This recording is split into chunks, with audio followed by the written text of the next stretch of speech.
Welcome to the Deployed Podcast, where strategy, ideas, and capital come to life. Hey, everyone. Thanks again for joining us for another episode of Deployed. Really excited over our guest today. Before I get into that, for those who don't know me, my name is Michael Kearse. I'm a real estate investor and fund operator. Over the years, I've worked with a wide range of investors who have built success in very different ways. Business owners, professionals, and operators, many of whom eventually ask the same question. Is there a smarter way to deploy capital, especially retirement capital, outside of the stock market? On Deployed, I'm not here to pitch.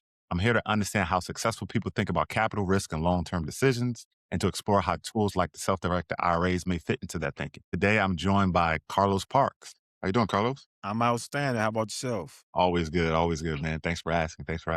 So let's jump right in. But before we get into investing and talk about that, I like some context. What did your path of success kind of look like? It's very non-traditional. Where would you like me to start? This could go, I don't have the traditional path to, I guess you could say, success. Yeah. Single parent home, like a lot of us, I grew up in a single parent home in Virginia. I'm from Goldsboro, North Carolina. And at some point, I got involved in the streets. And, as many of my colleagues, my street entrepreneurs, I got involved in the streets, man, and it didn't end well for me. I found myself serving a 30-year prison sentence in federal prison. And that was kind of where my path changed. My trajectory was to 2026 release date. This would have been my release year right here. But Wow. Unfortunately, I won my appeal. And I've been home now 10 years. July 1st will be my 11th year home. Came home July 1st, 2015. I won my appeal and it reduced my sentence from 30 years to 20 years, which is still a substantial amount of time. And I did 17 years on that 20-year sentence. And during my time of incarceration is where I guess I had my light bulb moment when I realized that I was not the best drug dealer in the world and that I had to try something else, right? And I got a greater understanding of money while I was in federal prison. Ironically, there are some very rich individuals in federal prison, I'm some not surprised. very wise minds, a lot of guys who were incarcerated for white collar crimes, which is what we call, type of embezzlers. They are geniuses. So they are inside of federal prisons right now because they may have embezzled millions of dollars right off of the stock market or however they did it, right? And they're inside teaching financial literacy. They're teaching, how to go about it the right way. So we had some excellent teachers inside to teach us about money, ironically, but that's where my path to success started, was in failure. Yeah. Oh, listen. Fell forward, fell fast. Yeah. It's an interesting role. I would love to learn a little bit more. So, once you got out, what did you aspire to do? Like, what did the role look like once you got out? What was that like? Oh man, I had many aspirations, some of them realistic, and some of them a lot less so. I thought I was going to invent things. When you're in prison and you got all of this time on your hand, you're constantly thinking, right? And you think I had all of these ideas, and I was journaling before I came home. Quick one, right? When I won my appeal, remember I had 30 years. So my mindset was thinking long term, I still had more time to do. And when I won my appeal, it made me shorter. I had 5 years to my release date because I won my appeal after 12 years of incarceration, right? So all of a sudden, my release date changed. So I got to start thinking going home and stop thinking survival. In prison, it was all about surviving, right? Thriving while you're in there. And now I'm thinking about, oh, I'm short. What am I going to do when I get out? So it wasn't the whole 17 years that I thought about my reentry. It was the last 5. And once I got focused, everything changed. I became a Toastmaster, which really helped me with my communication skills, right? We had Toastmasters come into federal prison, and I was a part of the first chapter, the first organized chapter of Toastmasters. I was in this organization, Fresh Start Toastmasters in Pollock, Louisiana. That's awesome. That's awesome, Yeah. man.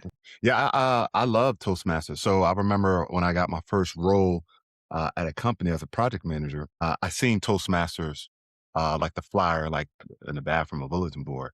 And I immediately was like, I want to be a part of that. I didn't even really understand what Toastmasters was. I don't Yeah. even know how I connected the dots that it was speaking, and that was teaching you how to become a public speaker. But that was one of the best things that I ever did, man. I was through it and I really took advantage of it. That's awesome. So Yeah. I think I remember you mentioning off camera that you're a public speaker now. Is that right? I am. I am. So I've always I've always been a talker, right? Never been shy, so it was a natural fit for me, but Toastmasters broadened my horizons. I realized there was a lane for competition in speaking, right? And I'm like, man, I'm watching, they showed us how these speakers, went on they had these competitions and someone will become the Toastmaster of the year and all of this other stuff. And I'm super competitive in everything I do. Anything we do, I'm going to try to outdo you, right? That's so with speaking, I couldn't wait. I'm like, I want to do that, right? So, that ambition, man, led me to once I came home.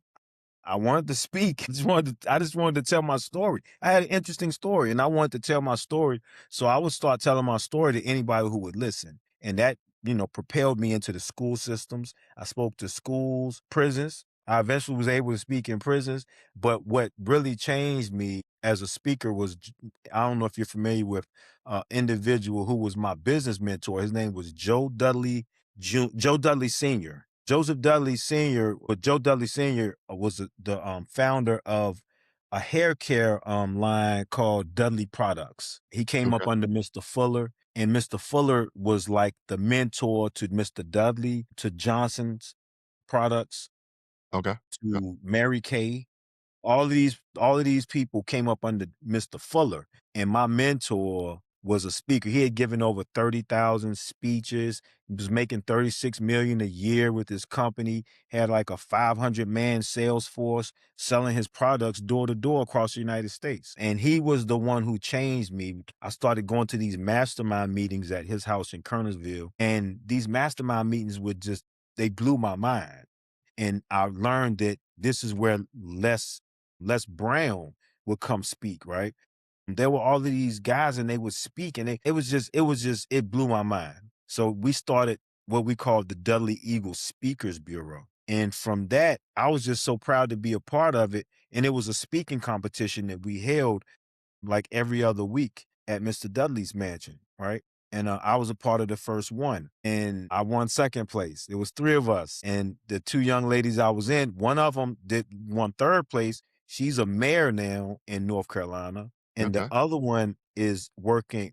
The one who beat me was Sharon. Sharon Withers beat me, and Kia Anthony was the one that won third. I was in the middle, and Sharon is now over like something students at Winston-Salem State, in Winston-Salem, North Carolina. But I've changed my LinkedIn profile and put on my LinkedIn. I was working at Keller Williams at the time. I was a real estate agent, just became a real estate agent. But I was just so proud to be a speaker with Mr. Dudley's organization that I changed my profile to speaker at Dudley Eagle Speakers Program, right? Dudley Eagle Speakers Network. And the following day, I got a message inviting me to speak to do a TED Talk. Get out of here. The That's amazing. following day, That's they amazing. asked me if I wanted to do one. And I'm like, absolutely, I want to do it.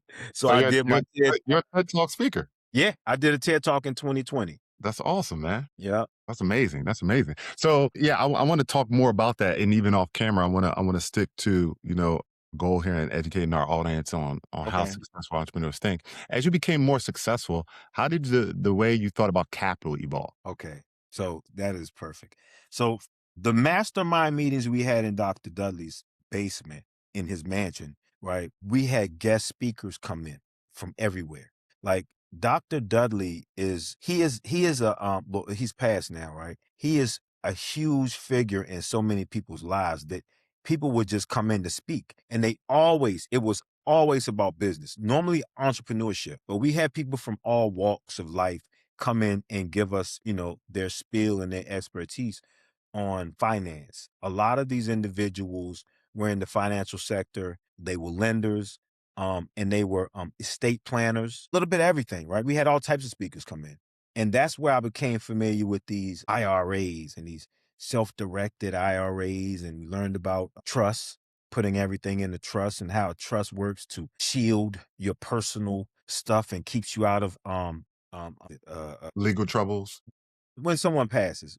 I don't know why I'm having a brain fart, but when someone dies intestate, Oh, like intestate, probate. probate, thank you. So how a trust will keep you from, dealing with probate. And in our community aren't always the best prepared for death, right? So we had these people come in and have these conversations that we needed to hear, right? And as I'm hearing these conversations from an entrepreneur mindset, because a mindset is the difference between me and someone who works a job, right? It's all Absolutely. about how we think. And I was taught to think differently while I was around Mr. Dudley. So although I wasn't in a job, I did have a job. I worked in mental health, and I had just got my real estate license. But through our meetings, I realized the difference, right? We learned about Robert Kiyosaki and the quadrant, right? The cash flow quadrant, right? How the Absolutely. money That's the quadrant. works, right? And it was just so mind blowing to be in this space with these people who've understood money on a different level, right? And I quit my job because Mr. Dudley had a saying, we are job makers, not job takers. So when he said that, I was working a job, I was working in mental health, and I'm like, I got a job. I felt like I felt called out, right? So I'm like, man, I got to get. So I understood that, you know, it was time to bank on being I wasn't a business owner at the time. I worked for Keller Williams, but I was 1099. I was a independent contractor, So I wasn't in the employee quadrant. I was an independent contractor. And I left mental health where I was, paid a check. I was still a 1099 there too though. But I just banked on my real estate, But what really changed was my wife is a nurse. My Okay. wife had not a 401k, the something 403. Or, She had a B. hmm So I'm looking like she got this 401k, and I'm hearing these things in the meeting about the 401k. And I mean, she had a 403b, which is basically similar to a 401k, but most people have a 401k. And I'm hearing all of these things, these negative things about 401ks and how it's better fitted for you. It would behoove you to move your money from that 401k and put it into this, what is it, an interest bearing IRA or something? yeah, or a self-directed IRA. Yeah, yeah. So IRA is something with a Roth, right? Well, they What's have one at the Roth and then one that's just regular. But yeah, you're Okay, good. all right, got you. As I learned these things, right, I taught my wife, right, and eventually we were able to sit down with a young man I met named Sean Ham and move her money from her K into an IRA. And then we set up one for myself, right? That's awesome.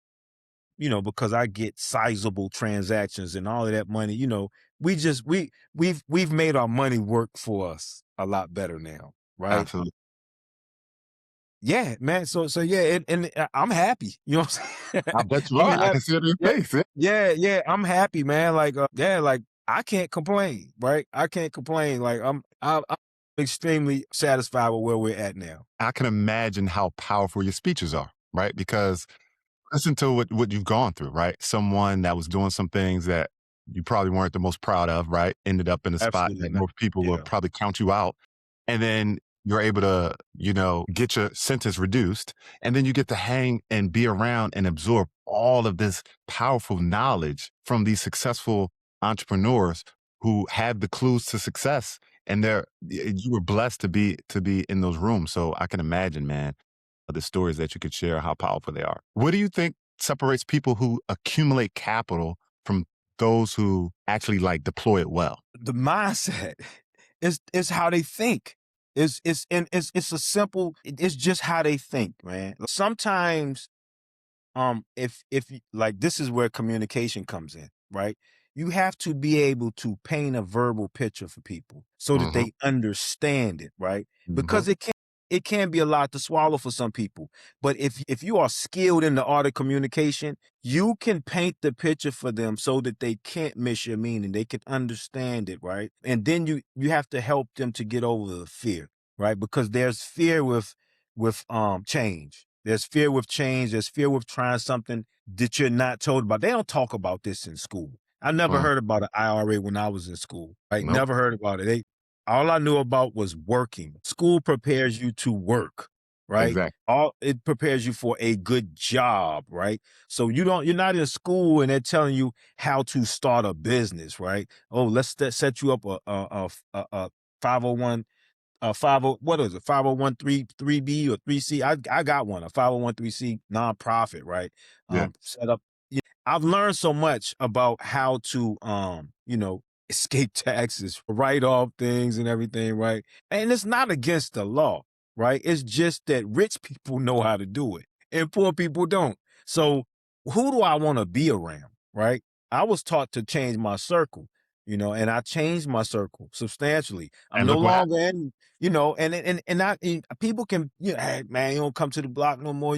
No, I don't. I'm sorry.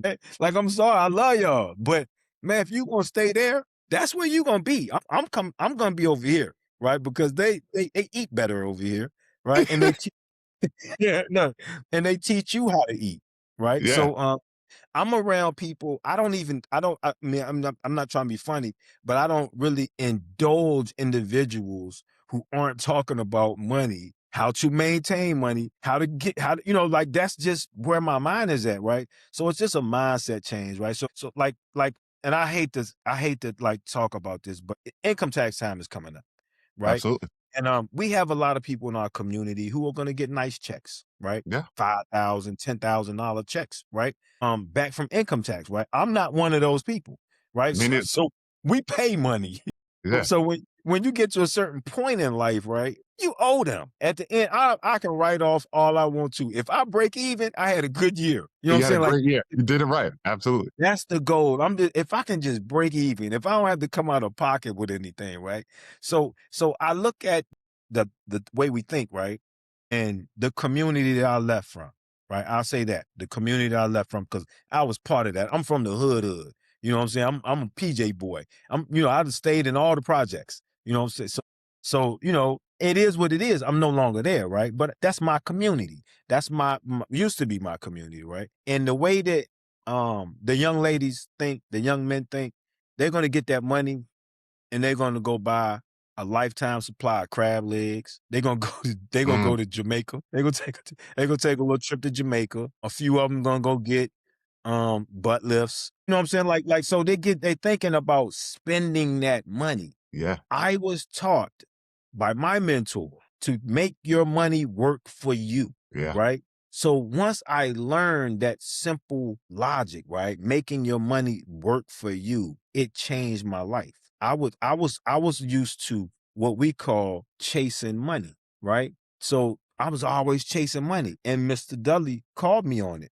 He said, "Man, listen, you always chasing money." The young guys call it chasing a bag, right? They're chasing a bag, right? Yeah, yeah. So I'm gonna tell you, this is one of the things that Mr. Dudley said to me that changed. It was so many, there was so many aha moments with him, right? But when he said this to me, it changed my life. He said, "You don't need to chase money." He said, "Money should find you attractive. If you attract money, you don't have to chase money. Money chases you." He said, "Carlos, money finds me attractive." And when he said that, I was like, I gotta attract money. How do you make money? Like, man, and this man just taught me so many lessons, man. Like, I could go on and on, man, but I attract money now. And I can say that, I attract money now. Sometimes money just comes from different directions for me, and that's just the simple truth, man. And it's helped me to change my life, change my children's lives, man. And now me and my wife and I are foster parents, That's awesome. and that's accomplishment for someone who is a convicted felon. Yeah. I've got my foster care license, right? This That's awesome. this is probably by far the greatest achievement of my life. And it's That's probably awesome. the most rewarding thing I've ever done, right? That's awesome. We have a little 4-year-old, man, and this little girl loves me to death. I love That's her to death. She's in daycare right now. My kids love her to death. I started over, 52. My oldest child is 30. He's about to turn 31. He has 6 children, so I have 6 grandkids, right? And then I congratulations. have I have 2 new kids. My son in there is 5, and my daughter downstairs, she's 8, right? Okay. And they're younger than their nephews and nieces. No, they're younger than their nephews. The nieces are younger. The little girl, my little granddaughters are younger than my daughter. But yeah, man, and we got a 4-year-old foster child now. That's So awesome, man. That's yeah. awesome, man. That's awesome. So, how do you personally think about risk today versus earlier in your career? Man, so another I like to give people jewels, man. So this is another jewel I was taught, right? Because anything that could negatively affect you is a risk, right? That's a risk. It's taking a chance that could possibly affect you negatively, right? Not that it will. So stock market, there's risk involved, right? With me, particularly, I invest in real estate. There's still risk, right? Life insurance, right? There's risk, right? Everything, there's a risk with it. When I step out the door, there's a risk to my life. Every time I get in my car, there's a risk. Certain things have more risk than others. So however you choose to invest your money, whether you like to if you want to invest in things that are a little safer, that have less risk, right? You choose saving your money in the bank. There's not a lot of risk in that, right? But there's also not a reward. Like the interest that you accrue on your money, You're losing let's money because of appreciation. yeah, it's nothing. It's not like with real estate. A property could appreciate hundreds of thousands of dollars in 5 years. I gained $200 in equity in the home I'm in right now. $200,000 in equity in less than 5 years. It's awesome. So that was a good risk, right? It's not always going to weigh out like that. It depends on when you take the risk, when you enter the market, and when you get out. So yeah, I view risk is a necessary evil. You need to take risk, and the greater the more risk you take, man, the greater the gain, right?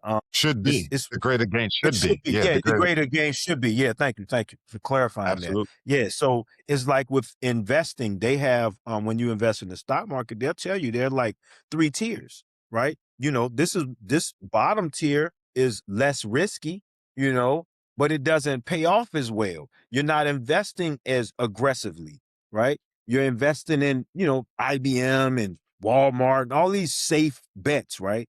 But then when you get to the middle tier, it's a little more risky. We're investing in products that aren't as proven and aren't as secure as these other large conglomerates, right? And then there's the top tier. This is an aggressive approach to investing, right? There's more gambling involved. We really don't know what might come from this, but Speculative. we're Yes. banking on the potential, right? So Yeah. you as a person are gonna, have to figure out where you stand. I'm at the top. I'm aggressive, man. Like, I'm aggressive. Why? Because I gave the world a 17-year head start. I came home at the age of 41. I can't take my time. You know, Hmm. I can't be down here. No, I need to catch up, right? And I Hmm. need to surpass. I don't want to be middle of the road in I anything, love it. right? So I depending love on it. who the person, I mean, some people, man, like if you've been out here and you've been working a job for 30 years, you can take that bottom, be safe, I guess, but why? Why? Like I just don't see it, man. They say if you never took a chance, you never had one. I like that. Yeah, I like. I I loved like. it. When I first heard it, I don't know who I borrowed it from, but I borrowed it, right? They say, man, listen, if you never took a chance, you never had one, And I'm So I'm gonna take that one as well. I'm gonna take that one as well. man, that's Carlos, yours, man. That's yours. I love it. So what role does liquidity play for you now? What And role does how what? liquidity play? And how Okay. important is profitability? Well, liquidity for me is liquid assets, right? If you're talking about, I need liquid right now to increase my portfolio, right? I want to purchase a little small shopping mall, right? And in order to do that, I need the liquid capital in order to pay the closing costs and the down payment, which is going to be around 80,000, right? I have it in a rental property. So I need to sell my rental property or pull some liquid out of it, right? In order to increase my gain with this larger purchase. what role is it? It's important sometimes, but as long as you have assets, you have access to capital, and you can always liquidate your capital in terms of real estate. I don't know about as far as life insurance policies, right? You have access to capital there too, right? With certain policies, however it's set up, right? Like with the IRA, I don't remember or recall how you can borrow from it, right? Or there might be a penalty imposed. I don't recall, but that's your money. That's your money. You can touch your money if you absolutely need to touch your money, or you can borrow against your money, right? Just With like with a zero. property. Just like with a property, I can borrow against my property and get the money to fund myself in the purchase of this larger property. I like it. I like it. Was that close to what you would? No, no, absolutely. Yeah. You were giving Okay, me an example of how liquidity plays in what you're doing right now. That's exactly what I was asking. At okay. this stage and where you are there any investments that don't really interest you anymore? I know you mentioned you predominantly play in the real estate space. Has that changed over time? Like, did you used to invest in other things or has it always been real estate? Man, for me, so shameless plug, man. I got to plug something real quick, right? Please, please I do. wrote I wrote my book from selling Oh, bricks to selling bricks, I right? like it. And that is it's self-explanatory. I went from selling bricks of cocaine, right, to selling bricks like the ones behind you, houses, buildings, right, real estate. I So like it. I kind of know my lane. I know where I'm comfortable. I love working with people. Selling real estate allows me to work with people. I'm a communicator, and it gives me my time. Like right Mhm. now, I have buildings for sale right now. I'm not outside with anything. I got my sign in front of there. You know what I'm saying? So it kind of like just sells itself. I'm at home. I'm at home all day. We just had snow out here, a lot of snow. So school's closed for the rest of the week. I have my kids right now. I like my time. So this is one of the things you can't overvalue is your time. And I love to be able to do what I want to do, set my appointments when I want, be available. And being available has opened other doors because I have so much time with selling real estate, which is lucrative. It just doesn't demand a lot of my time. And I can do that I have an office, probably about 2 miles from my house. I never go. I might go to my office probably 2 times a month max, like I'm set up at home. I don't have to go to the office. The office is for my agents, so, it just you can't certain things you can't get back in the security. The security when you have your things in line and you have everything, oh man, it's just so liberating. It's That's all. liberating. Liberating. Yeah. Absolutely. Absolutely.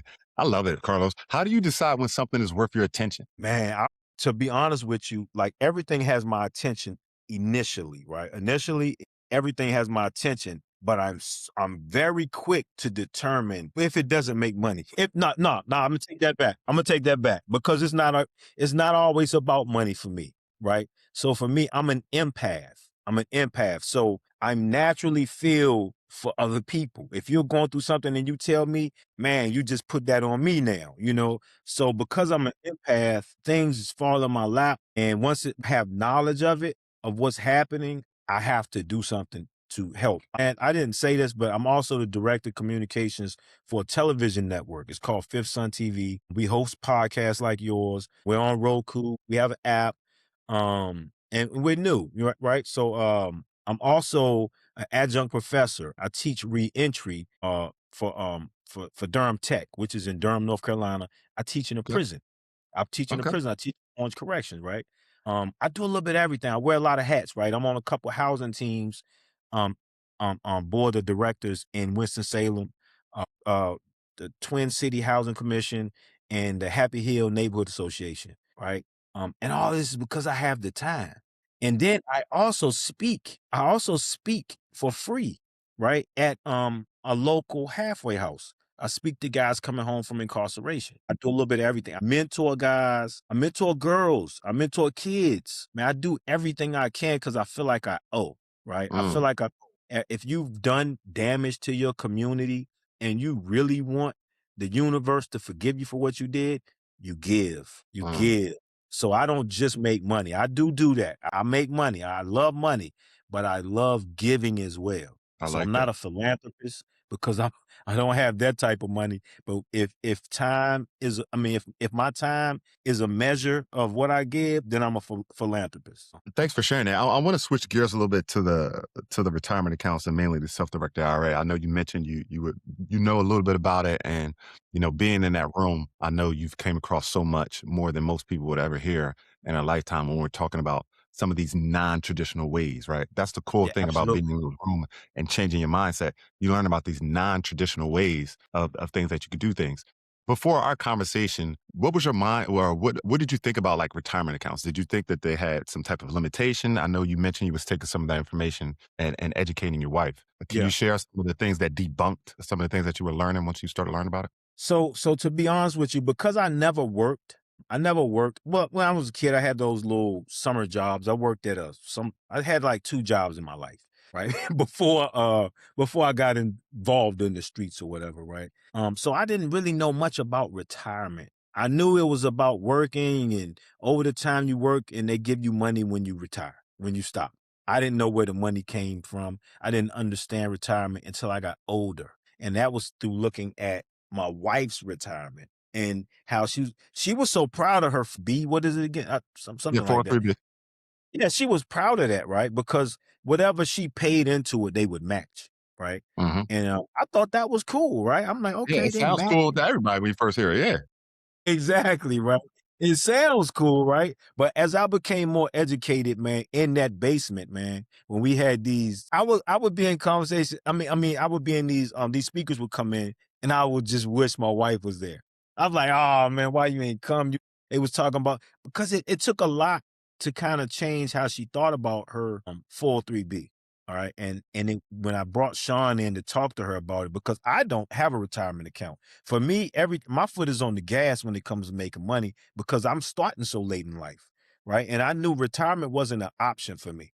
If I started a job at 41 and stayed there 30 years, I'm 71 years old when I retire, so I'm like, nah, that's not going to work for me. We got to find another route. So I had to find jobs that had higher yield where I could, put some nuts away like a squirrel, Yeah. so that Yeah. was my thought process. And my wife, first she was more concerned with getting the insurance. And I had a one of those garbage insurance policies. And when I met Sean, I think he was the first one to tell me about it was one before I had an IRA. It was something else. It was a Like a whole life policy, maybe whole like a life. boat, Whole privatized. life. It was whole life. Yeah. So I started there. I started from whole life, right? I felt, okay, this is better. I'm whole life.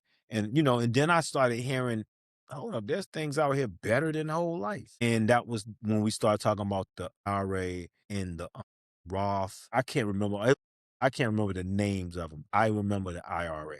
Yeah. I remember And the IRA. when you first heard self-directed, right? Because it's a self-directed IRA, did any questions or concerns come up? No, it was pretty self-explanatory. Like I'm a wordsmith. So self-directed, I'm self, right? That means I'm directing how my money is invested and how it's used, right? So yeah, it was self-explanatory for me, but that's not going to be the case for everyone. So it will Absolutely. still go over some people's heads, right? Absolutely. As opposed to the other one. What's the other types of IRA? So the other one is your traditional IRA or your Roth Okay, IRAs. all right, And what got you. happens is a custodian like a Fidelity, which is usually tied to like your 401k, they'll position it that way. And sometimes they will even call it self-directed, but it's really not. The difference is what you can invest in. We call them alternatives. I just Okay, learned that you can buy Arabian horses, right? You can invest in a film, right? Someone that can invest in your channel using their self-directed IRA. But if they have wow, a traditional Roth, they yeah, cannot. Right? That's primarily the okay, stock market. Yeah, yeah. got you, got you, So got you. that's my goal is to really help people understand. And then we didn't even get into the tax benefits, right? And I'm sure you learned a Yeah, lot absolutely. Yeah. why Yeah. you start to leverage things like your whole life policy, right? You can leverage your whole life policy similar to some of these investment vehicles. Understanding that and all of the things that you've learned being around all those amazing people, do you think more successful people would use these types of tools if they understood them better? Absolutely. Absolutely. And they will understand them better when they get around people who are employing these tactics, right? Then they'll see, like, you'll feel like, left out if you're not doing something that these successful people are doing. Like, this is kind of pretty much me. When I got in these circles and I realized, like, I'm the oddball. Like, Hmm. I'm not doing you these people they made it, normal. Yeah. But I have been with people who are still paying $20 a month for insurance. This insurance man that comes by every month getting $20 a month, and they doing GoFundMe's when someone passed. This is Yeah. what I was, normally around. So when I changed my circle, I changed my reality. Yeah, yeah. So That's why they say, you're there. Sometimes your income is the average of your five best friends, because what they're really saying is it's who absolutely, you're hanging around. And to your yeah, point, that's absolutely, how it really happens. It's not that, it's some type of magic. It's like you're seeing these people around you doing something and you're like, oh shoot, why am I not doing that? Like, yeah, I'm seeing them doing it. It's constantly confirmation. It's confirmation bias. Like, this can work. This is what people do. It's normal. There's some risk here, but as long as you know what you're doing, yeah. you can execute it too. So you mentioned that you invest in real estate. I want to ask you this question. Why do you think that retirement accounts align well with like passive investments, especially in like real estate? I mean, which type? You talking about 401ks? Yeah, even your 401ks or maybe your Well, self-directed IRAs. yeah, the self-directed. Why do I think they align? Because when you invest in real estate, you need access to capital sometimes, right? And if you can always pull from that IRA, utilize the capital, do what you have to do, and replace it, right? It's yours. It's like you're your own bank. So if I need money, I'll go. What I did is I did what we call a HELOC. I took it out of my property. I tell you, I had all that equity. I'm like, okay, well, let me go grab some equity and go do a flip, right? I wanted Hmm. to try to flip thing out. So we flipped the house. It was the first one I had flipped. And that's not, because I do long-term rentals and I wanted to try to flipping thing out, see how it was. It wasn't for me. But I did have access to the capital through my HELOC. Now my HELOC, the interest was probably a lot higher than what we would have paid if I'd have just got it from the insurance policy. Right. So, but the fact that I can go do that, right? It's not a lot of people can just go get $100,000.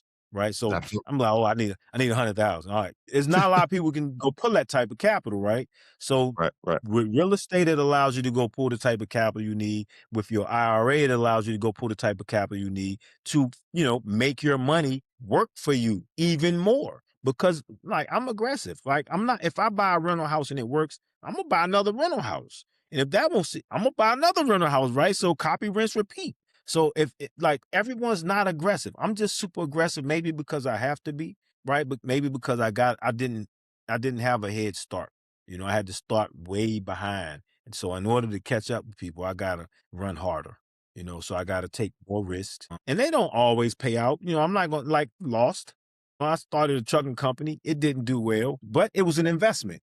So it was just me trying to figure out another way to employ my money. So Exactly. Exactly. everything doesn't work. That's one thing about being aggressive in your investments. Sometimes you're gonna hit dead end. I Yeah. did that with that trucking company.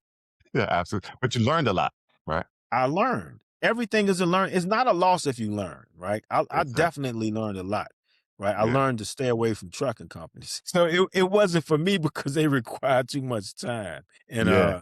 I didn't want to put that much effort into it in the first place. I like passive income. Absolutely. You know, Absolutely. yeah, the trucking company. And that's a great segue. What's a good passive investment look like today? Man, everything I'm gonna say is dealing with real estate. You know what I'm saying? I I I didn't say. can't help it, man. I can't help it, man.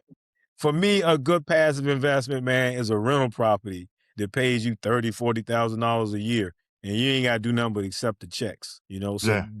that's where mine is at, man. I like real estate, but I do have other. I played around with investing with Bitcoin and all that, but I didn't do Bitcoin. I did another blockchain. I don't remember. I have a little portfolio with that. I don't pay attention to it. Yeah. It's Me neither. it's doing, I don't know, it's probably gaining.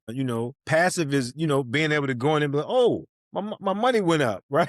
And Yeah. so when you make money while you're sleeping, you can't be mad at that. So yeah, I've tried a few other things. I don't know what's going on with my insurance policies. I know that they are increasing. I don't need to go watch them because I'm confident in them. That's Right. something that I don't have to worry about. He'll tell me, it's worth this much now. It's worth this. I go back. It's sort of like when you're trying to lose weight. You don't weigh yourself every day, right? You wait a couple weeks, man, to go check their scale and see if you got some results. It's the same with your money. You don't need to check your account every day. Well, not your account, but you don't need to check your investments every day. Give them time to cook, you know? hmm No, listen, don't be shy about real estate, man. I'm a real estate guy too. I like buying holds. I do creative buying holds, and Yeah. changed my life, man. I love them, and Yeah. I'm always trying to get more. So I'm right Yeah. along with you. That's awesome, Yeah. man. What advice would you give someone sitting on a large retirement account who feels stuck with traditional options? Man, oh my God. And this is crazy because there are so many people that I run into that just have all of this money doing nothing, right? Sitting in bank accounts. You know what I'm saying? So what advice would I give them? And it's kind of how I will try to be a little bit more euphemistic about it, right? Because I can be blunt sometimes. And it's, these people think they're good. So when you have someone who thinks that they're good, they're where they want to be, right? It's hard to show them where they could be better, right? hmm Like, you're good, but you could be so much better if you would do this. And I understand, like they're 70, 80 years old, right? You got an octogenarian and you're trying to explain to them how you can make his million into 5 million in a couple of years, right? But they just look at the fact that, hey, I got 1 million, so Yeah. again, like even when they're older, it's even harder to change their way of thinking when they're older, right? So, but if they do, I would suggest that they find a professional. Definitely look into the IRA for especially for that age. They don't have to take an aggressive track to invest in their money. Let their money just gain more interest for their heirs. Yeah. Yeah. Can't take it. You can't take it. But if you could leave $1 million to your family today, that's cool. But what if you could leave them five? You know, hmm so I would kind of make them look at not themselves, but at the people who represent their legacy, who they're gonna leave everything to. Like, wouldn't you want to leave them a lot more secure than this? This is cool, but there's no limit to how much you can leave a person. Right? They Yeah. never Yeah. said, "Oh, you can't leave more than 5 million." You can leave Yeah. what you need. So yeah, that's what I I would like it. probably tell. What kind of conversations do you think more investors should be having around retirement capital? Hmm. You know what? I think they're having the right conversations. I think they need to be skilled in the art of presenting these. So look, this is what I'm reading right now. Success with People, right? By Cavett Roberts, right? And it basically tells you, like the key to succeeding in, with anything. At the end of the day, you're trying to sell yourself, right? Dealing with people? And key is communication. To me, the key to everything is communication. And it's not just being able to talk, right? Communication does not start and end with talking. You have to be able to listen, right? You have to be able to listen well. And it's not just what you're saying, it's how you're saying it. So I'm an artist as well. I'm an artist, right? I do portrait art, right? There are artists on Instagram who killing me in sales, like absolutely killing me in sales, right? But I'm better than them. I know I'm better than them. I'm like, why are they selling so much? Because they package well. They know how to market themselves, right?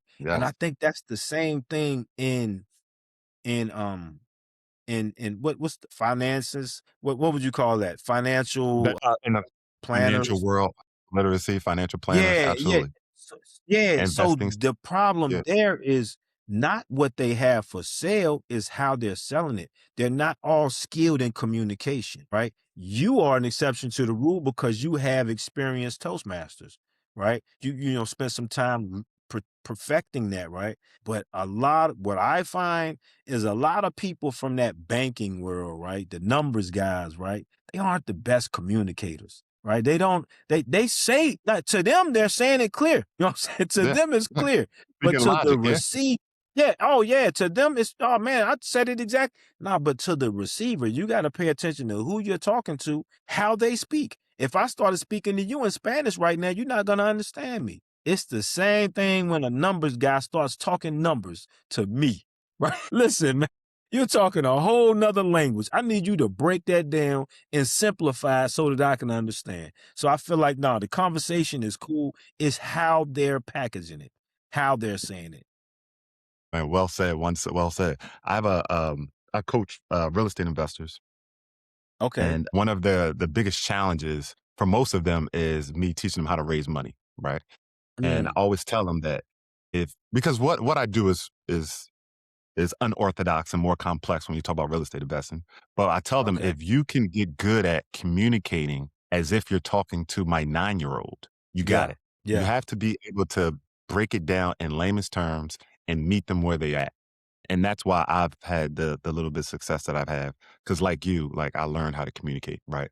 How to win friends and influence Absolutely. people. I did door-to-door sales, right? I did Toastmasters. We just have, that just happens to be our natural talent that we're great communicators and it can take Yeah. you a long way. Carlos, this has been amazing. Thank you so much, man. I really Thank you, appreciate it. man. I appreciate it. And surprise. Yeah. Thank you to those who are watching live. Thank you to those who are watching the replay. If this conversation resonated with you, share it with someone who's built success and is now thinking more intentionally about how they deploy their capital. And if you're curious about how the self-directed IRAs can be used for passive real estate backed lending, you'll find the resources in the description below. Thank you again for listening, and we'll see you on the next episode of Deploy. Thanks, Carlos. Peace. You've been watching the Deployed podcast, where we deploy insight, capital, and growth.